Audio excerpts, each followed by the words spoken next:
दोस्तों नमस्कार। जब लोग तारीख और डाटा या उस दिन जो कुछ घटित हुआ उसको सही सही पढ़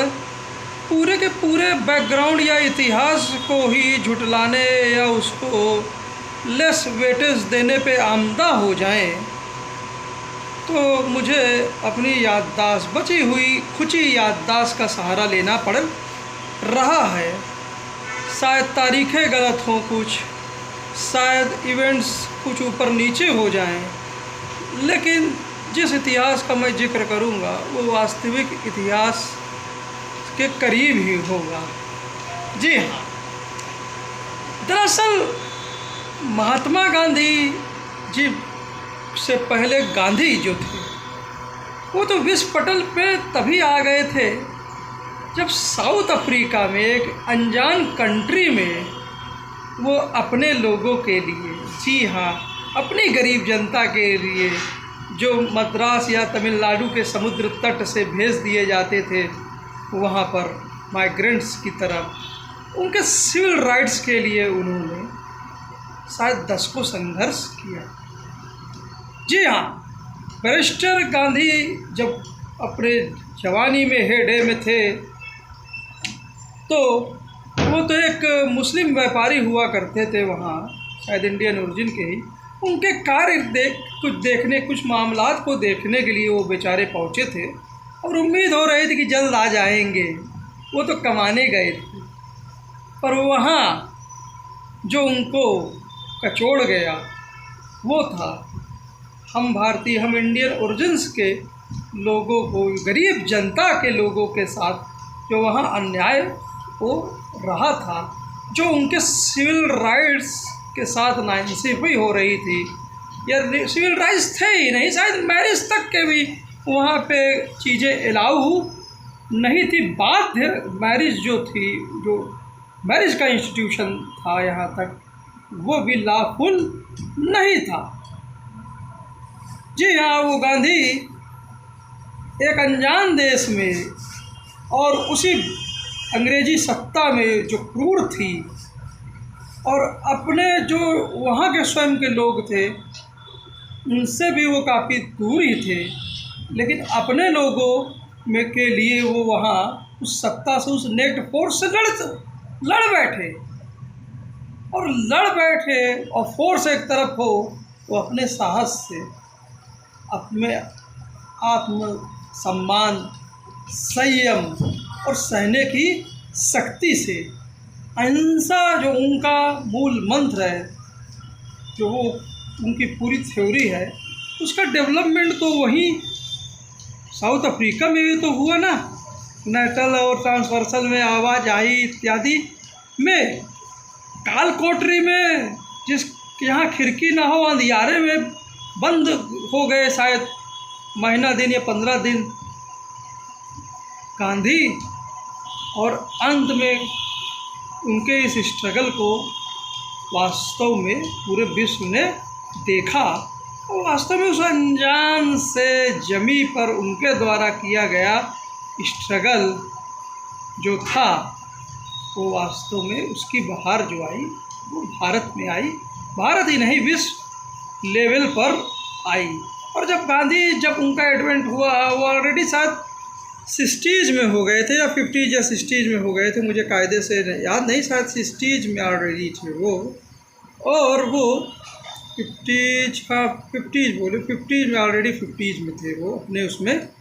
और 1916 के बाद वो आए, और पहले इतना सब कुछ बैकग्राउंड होने के बावजूद डायरेक्ट ही इंडियन नेशनल मूवमेंट की कमान नहीं संभाल ली, बल्कि पहले, जैसा कि मैं बिपिन चंद्रा के आज लेखों को फिर से याद करता हूँ, प्रोफेसर साहब की बुक इंडियाज स्ट्रगल का फॉर फ्रीडम, तो पहले अपने देश का भ्रमण किया, और इसी भ्रमण के दौरान ही जो नील की खेती में जो चंपारण के किसानों के साथ हो रहे अत्याचार इत्यादि हैं, और चाहे उसी के बाद जो बैक टू बैक जो मूवमेंट्स और हुए, खेदा और अहमदाबाद मिल्स, तो इन मूवमेंट्स में जो उनका हस्तक्षेप था और जो उन्होंने रास्ता निकाला, और गवर्नमेंट को भी कहीं ना कहीं विवश कर दिया रास्ता निकालने पर। तो वो उन चीज़ों ने कहीं ना कहीं जो एडमिनिस्ट्रेशन था वहाँ पे भी गांधी के महत्व, गांधी की पावर और गांधी की क्षमता से परिचित कराया। लोग तो जो जिस पोजीशन में थे ही थे, निहत्थे लोग, सदियों से दबे कुचले लोग, सामंतवादी प्रवृत्तियाँ जिस समाज में हमेशा से रही हो, जिस समाज में युद्ध करने वाले और सत्ता भोगने वाले अलग और गरीब जनता और ज़्यादातर मासेस अलग, इसी का तो फ़ायदा उठा के अंग्रेज इस महान देश पे काबिज हो गए थे ना। तो उस सत्ता और सामंतवाद और मजबूत शक्तियों के साथ गठजोड़ करके जब यहाँ के आम मासेस के साथ, गरीब जनता के साथ, सभी के साथ जुल्म सितम इत्यादि सब हो रहा था, तो गांधी ही तो थे उन निहत्थे लोगों को, उन कमज़ोर लोगों को, जो उस पूरे अंग्रेजी ब्रिटिश राज और नेक जो सामंतवादी प्रवृत्तियाँ, इनके विरुद्ध उन्होंने उनको खड़ा होना सिखाया। उस पोजीशन से जब गांधी ने लोगों को खड़ा किया और अपने मूवमेंट्स में उन्हीं वर्गों से, अच्छे घरों से आए हुए लोग, गांधी स्वयं एक दीवान के लड़के हुआ करते थे और उन्हीं वर्गों से आए बढ़िया लोगों से, पढ़े लिखे लोगों से, जो इंटेलेक्चुअल कैपेसिटी रखते थे, उन्हीं से मजबूत लोगों के और कमज़ोर लोगों को साथ में जोड़ते हुए, और कहीं ना कहीं बाल गंगाधर तिलक साहब का जो अनुभव था उसको भी शेयर करते हुए, गोपाल कृष्ण गोखले साहब जो थे हमारे, उनको अपना, जिनको आइडियल गुरु अपना मानते थे, तो उनके जो तरीके थे चीज़ों को रखने का, साथ संयम के साथ चीज़ों को रखते हुए, दोनों का मेल गांधी ने उठा लिया था। लेबर हो या किसान, यहाँ तक कि जो महिलाओं का जो पार्टिसिपेशन था भारतीय मूवमेंट्स में, इंडियन जो भी मूवमेंट्स चले, चाहे चौरी चौरा के पूर्व चला हो या आपका क्या बोलते हैं 1930 के दशक में चला हो, नमक सत्याग्रह चला हो, या फिर आप अंत में भारत जोड़ो या भारत छोड़ो, अंग्रेज़ों भारत छोड़ो में हो, तो यहाँ पर हर वर्ग की इनर्जीज़, चाहे रेलवे वर्कर्स, वर्किंग क्लास हो या फार्मर्स हो, महिलाएं हो, वो ट्राइबल्स हों, सभी वर्ग, इंटेलेक्चुअल्स हों, और यहाँ तक कि जो एक जिसको कहते हैं कि धर्म और जाति से परे जाकर भी वो उस मूवमेंट में जितना ज़्यादा वो आम मासेस में दूसरी कम्युनिटीज़, दूसरी धर्मों को भी साथ में ले आए। अंग्रेज़ कितना भी विरोधाभास करना चाहते थे और कितने ही अपने ही क्या बोलते हैं लोग इस विरोधाभास से, अपनी ही पोलराइजिंग राजनीति से रहे थे, देश हित के कीमत पर अंग्रेज़ों के साथ मिले हुए थे। इन परिस्थितियों में गांधी आगे बढ़ रहे थे। तो ये चीज़ें जो हो रही थी भारत में, और जो अफ्रीका से होते हुए भारत में हुई और इन गांधीयन एरा में हुई, जहाँ ऑल गैमेट्स जो गांधीयन टैक्टिक्स है मूवमेंट्स में, वो सब कुछ आया सामने। अहिंसा का जो प्रयोग था, एक जो लेजिटिमेटी थी, और जो सत्याग्रह मूवमेंट, और जैसे ही 42 के मूवमेंट में डू और डाई में, जब शायद लुइस फिशर ही एक शायद अमेरिकन पत्रकार कौन थे कि जब वो कुछ हिंसा भी हुई वहाँ पर भाई, तो उन्होंने कहा, उन्होंने पूछा कि गांधी जी आप इसको कैसे जस्टिफाई करेंगे। गांधी जी ने कहा कि इससे कहीं बड़ी हिंसा तो जो अंग्रेजी प्रशासन कर रहा है, वो उसके बचाव में नहीं थे, लेकिन जो उनकी टैक्टिक्स थी, उनकी आइडियोलॉजी थी, उनको जो अहिंसा का रूप था, वो एक तरह से एक बड़ी फोर्सेस सेमी लीगल सिस्टम में, अगर हम हेजेमोनिक वार ग्राम्स्की के शब्दों में कहें, तो उसको कैसे खड़ा किया उन्होंने, और जब अंत के दशक में जब चीज़ें पहुंच गई, उसी समय नेवल इंडियन रेटिंग मूवमेंट जो म्यूटनी हुई, नेवल मीटिंग्स इत्यादि कई फोर्सेस को गांधी जी ने क्लम्प कर दिया। तो गांधी जी के विषय में एक तरह से सोचने वाले क्या जाने क्या समझें। दंगों के भी शायद नौखाली के ही दंगे थे, जब उनकी बीच में जब एक दूसरे को लोग मार रहे थे, काट रहे थे, तो वो सिंगल मैन आदमी निहत्था चीज़ों को रोक दे रहा था। हथियार जो लोग थे एक दूसरे खून के प्यासे हो उठे थे, सड़कें लाल थी, तो वही एक शख्स तो थे, और कौन था। आज के समय में डिविजिव पॉलिटिक्स करने वाले, पोलराइजिंग एजेंडा रखने वाले, हर एक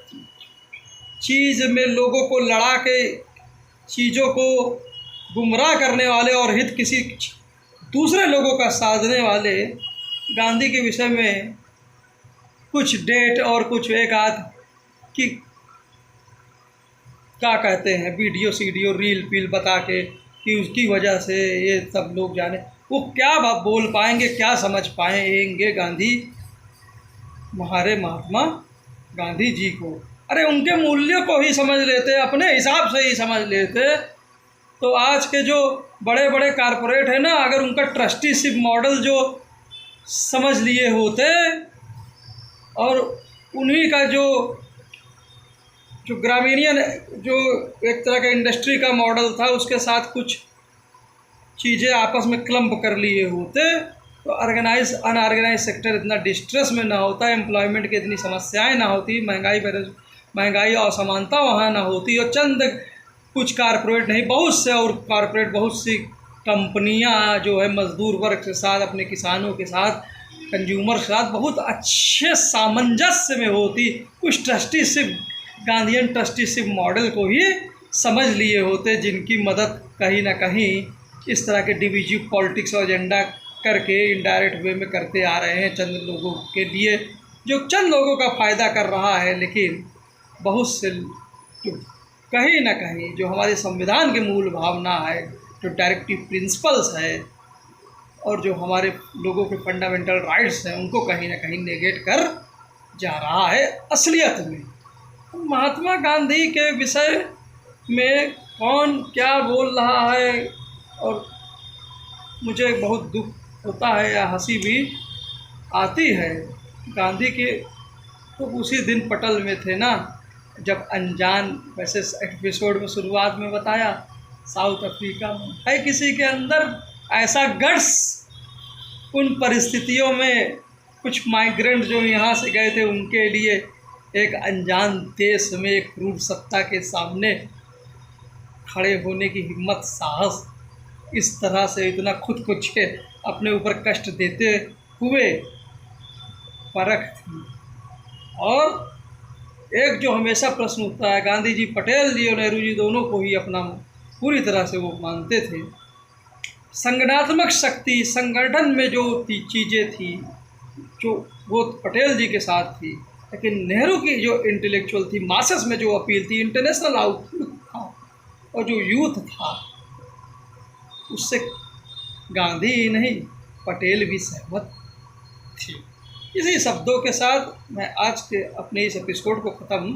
करना चाहूँगा। बहुत जगह मैं बहुत चीज़ें गलत बोल रहा हूँ, क्योंकि मैं अपनी बची खुशी याददाश्त के सहारे चल रहा हूँ। यहाँ तो लोग जो डेट्स हैं और उन डेट्स पे जो एक आध फिल्में इत्यादि या जो हैं उसको बता के पूरी इतिहास को ही झुठलाने की जो कोशिश कर रहे हैं। अरे राउंड टेबल में विंस्टन चर्चिल का वो कथन, हाफ नेक्ड फकीर इत्यादि सब चीज़ें, इतनी राइटिंग्स, इतनी मूर्तियाँ, वो सब तो बाद में आए। दुनिया आज भी मुरीद है, वो बढ़ती जा रही है, और पहले पता नहीं 50 साल पहले, 60 साल पहले थी। क्या बताएं, समझ में नहीं आता कुछ। लोग अपनी राजनीति के लिए क्या करना चाहते हैं। उम्मीद है ये एपिसोड आप लोगों को पसंद आया होगा। तो मैं बस इतना ही कहूँगा, जितने भी लोग प्रेडिक्शन कर रहे हैं इलेक्शंस का, अपने प्रेडिक्शंस में इस बार 50 सीट और कम कर लें, अच्छे से कम कर लें। कहा कि चाहे 14 हो चाहे 19, जब जनमत आएगा ना तो आएगा, या तो पूरा पक्ष में आएगा या पूरा फिर उखाड़ फेंकेगा। ये ट्रेंड भी यहाँ जो चीज़ें हैं, जो खामोशी है, जो अंडर करंट है, वो अब भी वक्त है लोग महसूस हम कर लें। हम आप तो कर ही रहे हैं, नेता महसूस कर लें। जय हिंद, जय भारत। सत्य हिंदी के वरिष्ठ पत्रकार उत्कर्ष सिन्हा जी को जरूर सुना करिए। पुण्य प्रसूर वाजपेयी साहब के फिलॉसफिकल थॉट्स के साथ साथ रवीश कुमार ऑफिशियल और विशाल शर्मा जी को भी, अजीत अंजू जी जो बहुत ही ग्राउंड रिपोर्टिंग कर रहे हैं, वो भी बहुत अच्छी मुझे लगती है कैसे वो चीज़ों को टटोलते हैं। और जो एक दो पत्रकार, हाँ, पूर्णिमा जी को, सुनीता जी को सत्य हिंदी पर, और एक आध हाँ, अजय शुक्ल जी को, राजन तिवारी, अनिल सिन्हा जी, और एक पत्रकार साहब छूट रहे हैं, हाँ कल अनिल त्यागी जी को भी सुना तो बहुत मुझे अच्छा लगा। हाँ, विनोद अग्निहोत्री जी के साथ। उम्मीद है। Thank you. जय हिंद, जय भारत। Thank you sir.